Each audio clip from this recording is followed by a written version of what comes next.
Sveiki žvejai. Sveiki. Sveiki bičiuliai.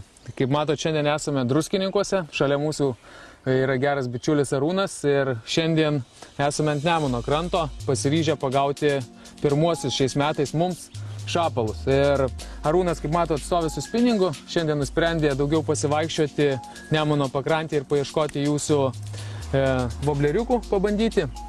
Nu, mes su Saulium turim pasiruošę krūvą jaukų ir mėginsim pagauti šapalus būtent dugninėmis meškerėmis. Taigi Arūną paleidžiam, nes jau matau, kad nori lėkti. Nes jau ir saulė pakankamai aukštai. Nieko nelinkėsiu. Ir mes tau nieko nelinkim. Nu, mes kipsim jaukų gamybą. Taigi šiandien mes pasirinkome šapalams jauką skirtą dideliai žuviai, stambios frakcijos. Taipogi džiuviesi mūsų mėgstami spalvoti, taipogi jie yra stambios frakcijos, nesmulkinti, nes šapalas yra didelis visaėdis. Nenorim prisikviesti daug smulkmės, dėl to naudosime tik stambius visokius ingredientus. Taipogi ir 3 grūdų miksiuką pašaudysime iš laidinių, bei stambių kukurūzų. Ir tikėkime, kad mus šiandien aplankys nesmulkus kokie šapaliukai, bet tikri plačiaburniai galiūnai. Taigi pradedame. Šių metų naujiena yra jaukas šitas, kaip matote, tikrai stambios frakcijos. Nemeluoja. Kiek tarėmės su Arūnu prieš atvykdami šiandien į žūklę, kad šiais metais tiek šviesaus jauko reikia šapalams būtent ir tiek ir to vaisinio aromato jie nori. Ir būtent dėl to ir drėkinsim būtent su vaisiaus kvapu, su vaisinio aromatu. Dar papildomai pridėsim to vaisinio ryškaus kvapo. Na ir dar turim įvairiausių purškalų, kurie taipogi suteiks mūsų ant kabliuko maunamiems kukurūzams papildomo skonio ir kvapo. Bet apie purškalus vėliau, manau, jau bepurkšdami vis paminėsime, kokį bandome ir išbandę 5 ar 6 rūšių. Kažkokias išvadas gale pasidarysime jau, kuris čia sekundėlę dar nepilame. Tiesiai pilsime koncentratą, kad kuo ryškesnis būtų kvapas ir kuo labiau susuktų galvas šapalams.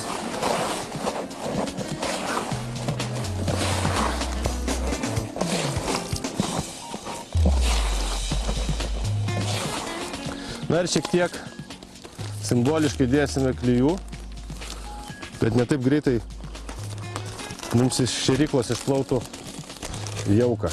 Bent jau kokias kelias minutės jaukas pabūtų šėrykloje ir po truputėlį iš jos skleistusi.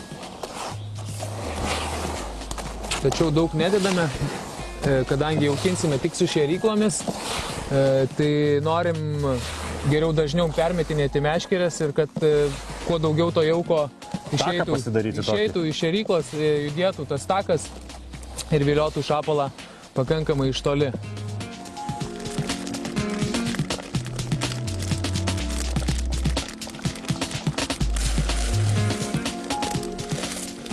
Taigi pabrinko jaukas, gerai puikiai į save sugėrė, reiškia, jis yra kokybiškas, geros detalės, jos ir turi į save daug vandens gerti. Ačiū. Reiškia, jaukiai yra daug kepinių, džiuviesių. Ką mėgsta? Ne tik smulkinti grūdai ir kaip būna prastos kokybės jaukuose ar smėlio. Ir kaip aš įsivaizduoju, kaip dugniuku jie rieda ir vilioja visas žuvis. Taigi jaukas pasiruoštas, imu savo dalį, kitą dalį palieku Emiliui. Štai mano priedai, čia į dugniniai darysiu šėryklose kamštį, taip vadinama, o čia iš laidinės šaudimas. Štai, viskas pasiruošta, belieka tik tais pradėti pirminį pajaukinimą, keletą šėryklėlių ir pirmin bus.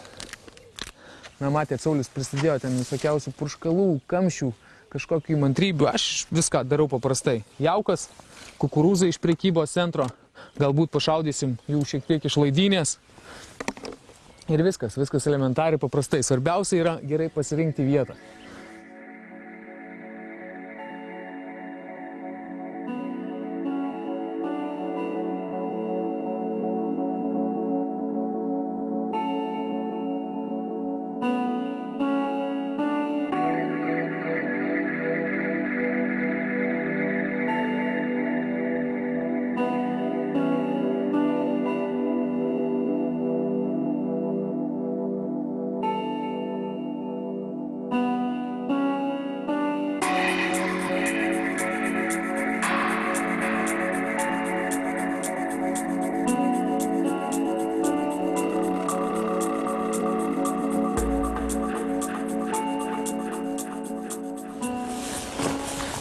Reikia į tą tarpą mesti.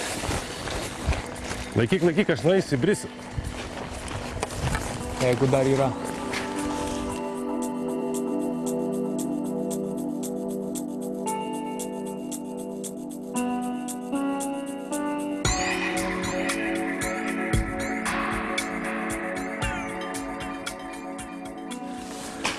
Nu ką, pirmas liko vandenį. Šiek tiek buvo nepasiruošta, bet nieko. Pirmas kibimas jau yra. Gaila, kad Saulius žvejoja tolokai. Didelis žolių kilimas priešais ir iš tikrųjų gal net reiktų apsiauti breitkelnes. Tu gal jį kitą kartą šiek tiek palaikyk vienoje vietoje daugiau. Kad jis plaukia, supranti, į tas žolės.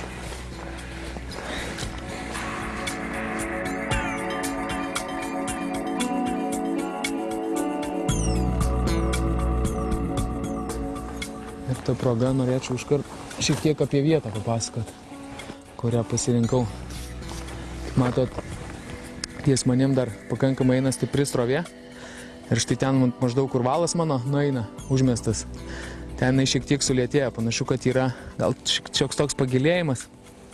Ir būtent į tą vietą ir taikau užmesti savo masalą. Nes realiai tokioj srovėje pakankamai sunku išlaikyti net 60 gramus šėryklą. O štai būtent ant to šlaituko, ant tos srovės, kur jos pasikeičia iš greitesnės į lėtesnę, ten jau šėrykla stovi 60 gramų kaip įkalta ir vilioja jaukas skrisdamas iš jos žuvį. Ir kaip mato, ten dar toliau yra akmuo ir tas sulėtėjimas srovės, šiokie tokie sukūriukai reiškia, kad ant dugno kažkokių akmenikų matoma yra ir tokias vietas ypatingai mėgsta šapalai.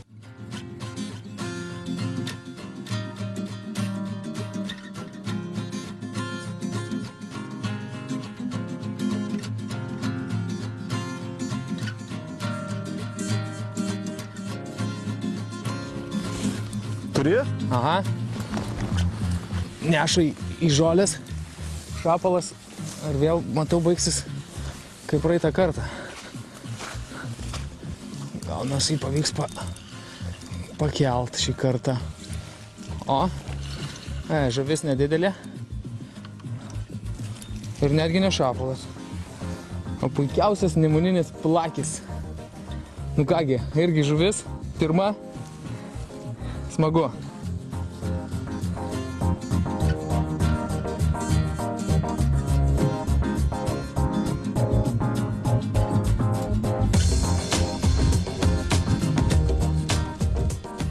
Nu ką, dabar medžiosim rimtesnį priešininką.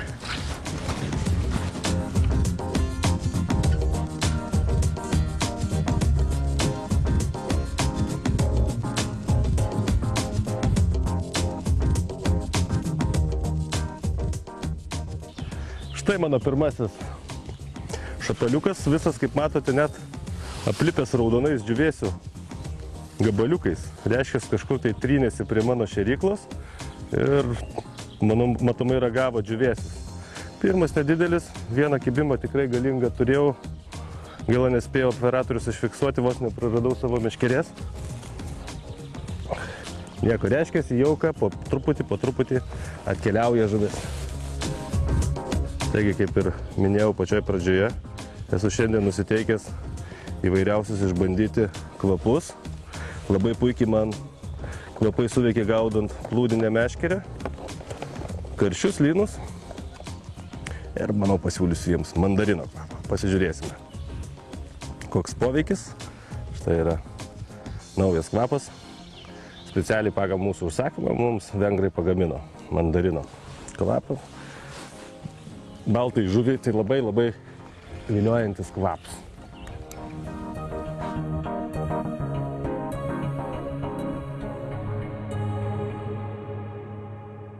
Taigi laukime antro kibimo.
Sėdi.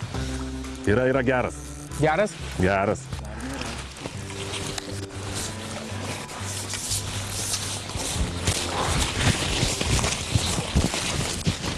Neskubėk.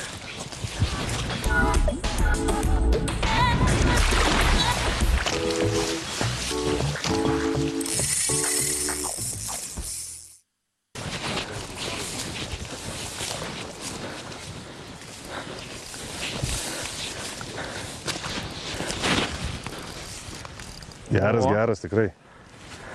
Galingas. Rimtas, ne? Kaip gerai amortizuoja smūgius.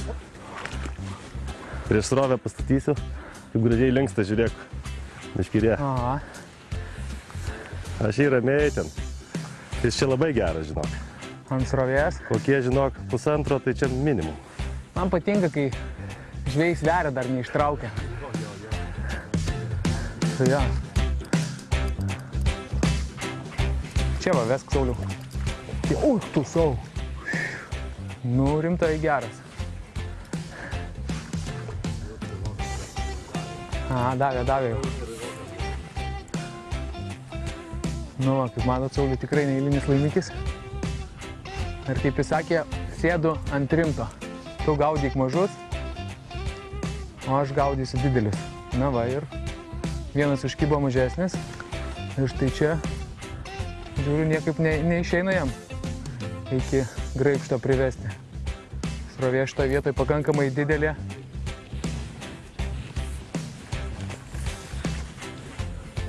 Žuvis nenori klausyti. O, tikrai gražuolis. Na, pavargs jisai. Šiek tiek pakelk jau dabar, kad pasikeltų jisai.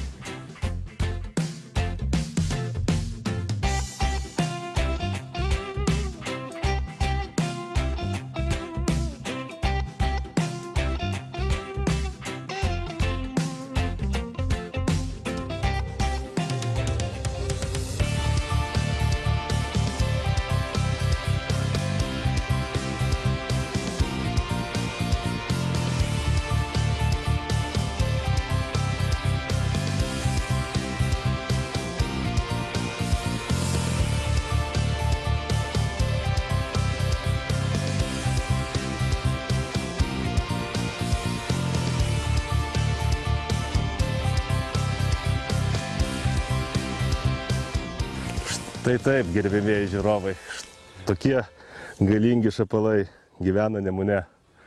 Ir savaime suprantama, slaptose raudo vietelėse. Čia nei su žiburiu nesimato nei vieno žvejo. Ramu, tylu, tyliai atsisėdė, pajaukinė. Ir opa, iš karto sulaukime galingų kibimų. Pirmas vos nenunešė meškerės nuo kuolo, antras mažesnis. O štai trečias toks gražuolis Nemuno šapalas. Įsigundė kukurūzų ir, kaip minėjau, mandarino kvapo purškalas. Tik užmečiau ir iš karto sureagavo automatiškai.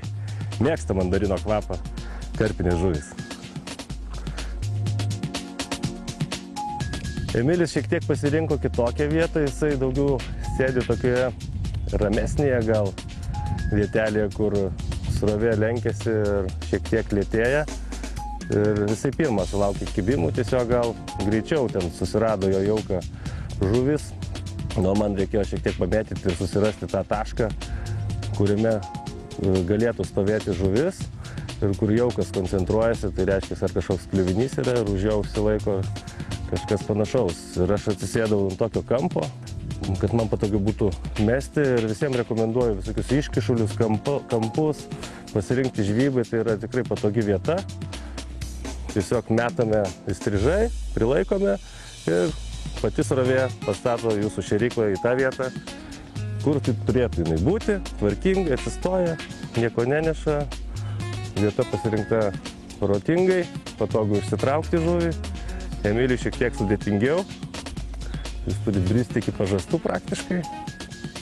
Nu, bristi man tektų, aišku, iki pažastų, jeigu jam užkibtų žuvis. Nu, bet svarbiausia, kad yra judesys, jaukas suveikia, šapalai aktyvūs. Laukime dar stambesnių laimikių.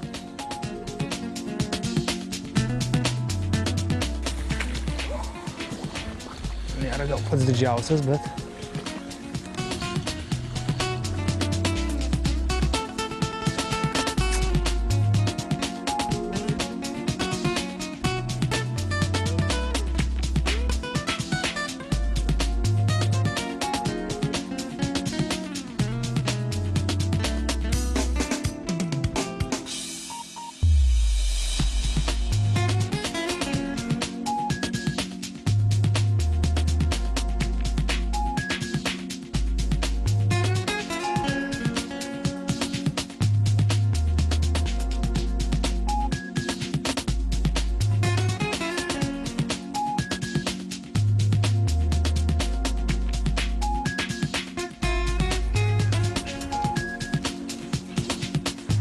Gražios nemuninės kojos. Kažkaip Sauliaus matyti tie slaptieji visi ginklai, kuriuos jis pasiėmė, eidamas ant to kampuko. Panašu, kad veikia. Ant mano visų tradicinių masalų. Aišku, jauka reaguoja žuvis, teina, kimba, bimai dažni, tačiau žuvis mažesnės.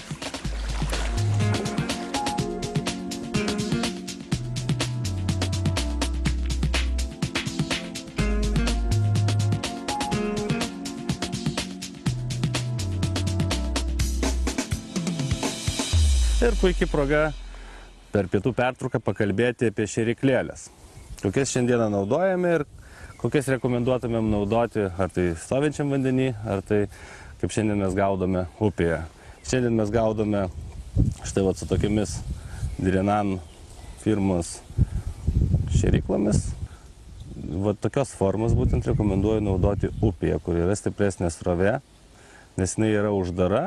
Ir prikimšus ją jaukas yra plaunamas daug lėčiau negu, tarkim, iš grotelių suformuotos šėryklos.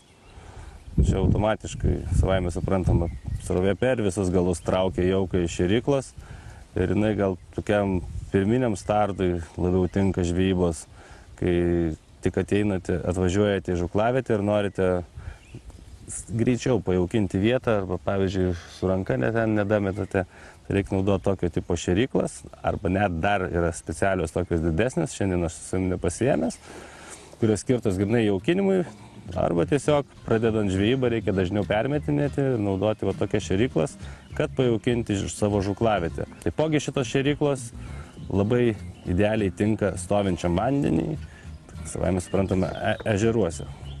Gal vat tokia universali yra šėrykla, būtent yra ši, Grif Mesh vadinama. Jinai tinka tiek stovinčiam vandeniui, tiek ir upiai. O kaip minėjau šiandien, būtent šitos šėryklos uždaros yra skirtos upiai. Yra jų įvairių dydžių, įvairių svorių. Nereiškia, kad jinai, vat, pavyzdžiui, šita šėrykla yra didelė, tačiau jinai yra 30 gramų. Jinai daug mažesnė, tačiau yra 50 gramų. Taip, kad viskas priklauso nuo žuvies aktyvumo, kiek norime jaukų nuskraidinti į savo žuklavietę ir kiek norime jaukinti žuvį ir kiek ją reikia aktyviai jaukinti. Netgi po to jaučiamas, jeigu daug yra žuvies koncentracija ir didelis kiekis jauko, tiesiog netgi yra tokios mini šėryklos, kurios yra skirtos jau tikrai prijaukintai žuviai. Čia yra stovinčiam labiau vandeniui arba labai lėtai sroviai, kur minimaliai, kad tik tais būtų tiekiamas jaukas į jūsų žuklavietę.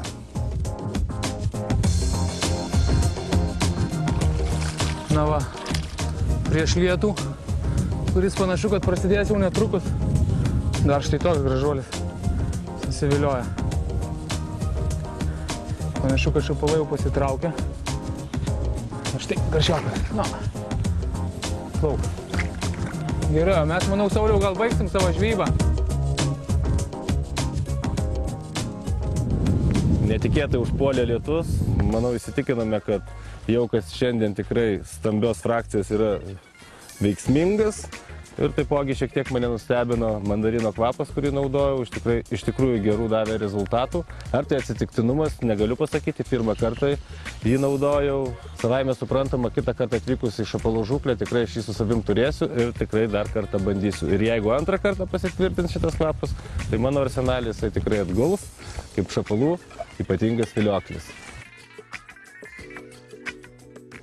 Kaip ir minėjom, baigėme žuklę, Arūnas šiek tiek paspiningavo, kaip matėte, sugavo keletą šapaliukų, daugiau jisai praleido laiką su mumis ant kranto, nes jisai čia praktiškai kiekvieną dieną žvejoja ir žino kuo puikiausiai ir vietas. Ir jam tikrai, manau, buvo įdomiau pabendrauti su mumis, pašnekėti, pasižiūrėti, ką mes turėjom naujo, kažkokių tai purškalų. Ir taipogi, jeigu kažkokios reikalingos konsultacijos norite sulaukti, tai tikrai prašome užsukti pas Arūną į parduotuvę Druskininkuose, Neveravų gatvėje ir jisai, manau, kad tavęs tikrai prakonsultuosiu, kur kimba tie šapalai ir ant ko kimba tie šapalai. Ja, ir apskritai apie visas Nemuno žuvis jums papasakos išsamei. Nu, mes savo ruoštų, baigdami šios dienos laidą, galim pasakyti tik tiek, kad eksperimentų darimas pasiteisino dar sykį ir, kaip matėte, Saulius sugavo, jei neklystu, vieną iš didžiausių savo gyvenimo šapalų. Taip, didžiausia. Tikrai prisipažinsiu, gaila, kad nepasvėrėme, bet tiek to. Svarbiausia, tai buvo gražus, stambus Nemuno šapalas. Ačiū tau, Arūnai, už puikią žuklę, kaip visada. Na ir ką, susitiksime lygiai po savaitės tuo pačiu metu. Iki. Iki.